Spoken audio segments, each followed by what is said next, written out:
Hey, what's going on, everyone? This is Zen here, and we are back with another episode of Powers Discussed, where we discuss the powers of the awesome, the great, the powerful, and also the weird. So, today's episode is going to be on ISCA the Unbeaten. So, her name basically implies her powers, and just to give you a little bit of background on her, she's fairly new into the X-Men line or mythos, and she is the sister of Genesis, and Genesis is the wife of Apocalypse, right? So she's a quite capable mutant for a lot of different reasons, but one of the things is that her name again implies her power. She is unbeaten. Her power is tychokinesis or tychokinesis, and what that means is she has the power over luck and probability. Now, some of you might say, "Oh, I know a mutant that sounds like that domino, right?" But Iska's power goes way more advanced. It's way more advanced in that sense. Um, and here's the reason why. Now, her field or radius in terms of probability is can extend to pretty much anyone who she's on a team with, right?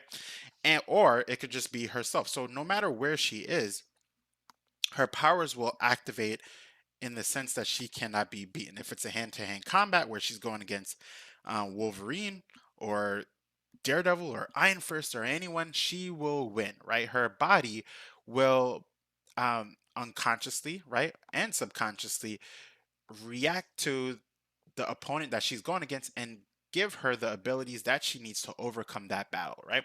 Now, when I say overcome that battle and the abilities, I don't mean that she'll gain new powers, but she may gain a level of instinctual movement, right, that allows her to win, right? Or a striking blow that allows her to win, right? Whatever the means might be, right?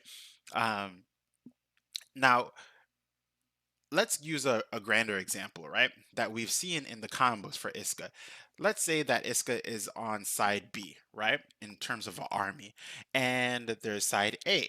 Now, if there seems to be leverage depending on the side, let's say that side A is winning, but ISCA is on side B, her body will react in a way to switch her to side A. Right. So let's say that she's aligned with side B, like everyone, she knows their crew. But if it looks like side A is starting to win, she will then go on that side, right? She has she's not like, she's like, I'm out. You know what I mean? I'm going on the side that's winning. Now, the question begs, if she is so powerful, then what does that mean when she goes against higher level ability based characters, right? For example, reality warpers, right? What would Iska do against Franklin Richards, adult Franklin Richards? What would Iska do against Galactus, right? If a Galactus came to the planet and was just like, I'm just going to blast everything around, what will Iska do? Will her powers act in a way that will allow her to survive and win, right? If it's a one-on-one battle. Now, going based on her abilities and powers, and the answer would be yes, right? And the reason why I would say that is because she does also have limited shape shifting abilities, right?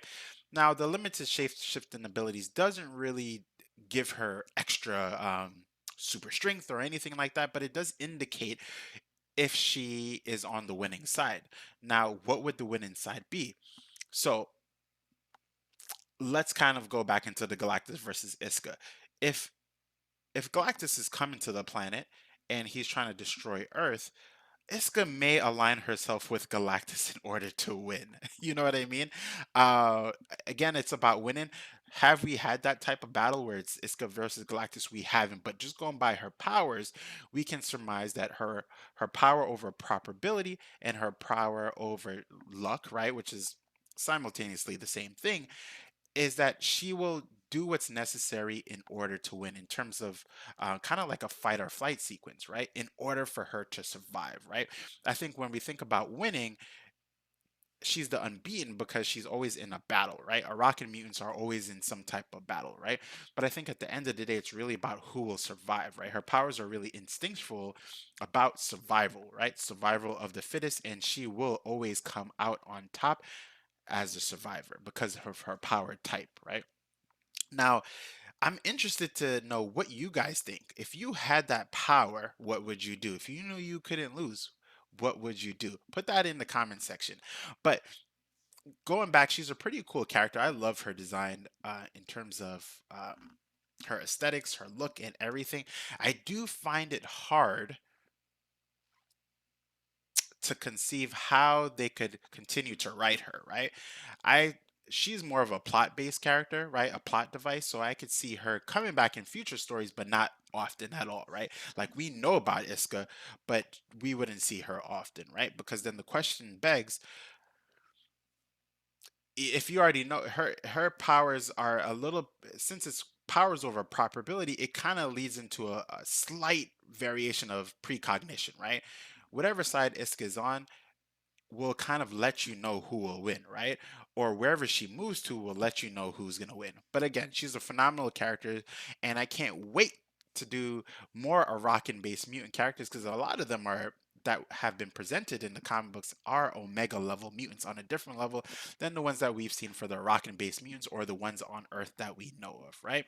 So, with that being said, this is Zen here with another episode of Powers Discussed. Let me know in the comment section also, who do you want to see powers on? I know you all love the weird type of power, so let me know, and I'll catch you all later for the next one. And remember, everyone, you have the powers to change the things around you, to help others around you. So go out and do that. Later, everyone.